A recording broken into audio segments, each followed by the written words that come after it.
Welcome to the Trump Breaking News Network, your daily source for up-to-the-minute Trump news. Join us today and every day. Here's today's news. This is TBNN. So much for China working with us. Trump slams China on North Korea trade.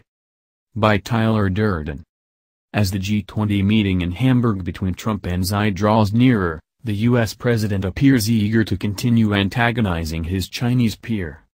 On his way to Warsaw this morning, where he will stay briefly ahead of the G20 summit in Hamburg which begins on Friday, Trump tweeted his displeasure at U.S. trade deals which had been signed before his tenure. The United States made some of the worst trade deals in world history.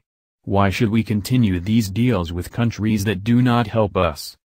Initially it was not exactly clear from that tweet alone which trade deals he has in mind, although Nafta has been at the forefront of many minds inside and outside the White House, while the precarious trade relationship between the U.S. and China is well known.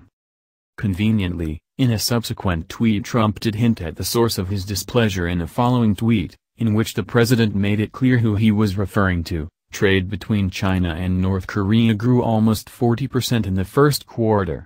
So much for China working with us, but we had to give it a try. A chart showing North Korea's reliance on Chinese trade is shown below.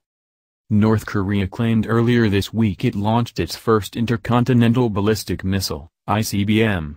As reported on Sunday, Pyongyang claimed the long-range weapon could reach anywhere in the world. Trump after the test said he hoped China would put a heavy move on North Korea and end this nonsense once and for all.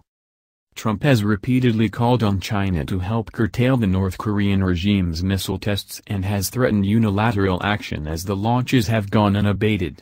The president last month tweeted that China has tried to help the U.S. solve increased tensions with North Korea, but it has not worked out. As Citi points out, this does not bode well for the G20 summit which begins this Friday in the bilateral meeting between China and the U.S. on the sidelines. North Korea is back in focus after the country tested an ICBM missile on Tuesday which U.S. Secretary of State Tillerson said represented a new escalation of the threat. That's the news. Join us here every day. Be sure to subscribe and click the bell. See you next time. This is TBNN.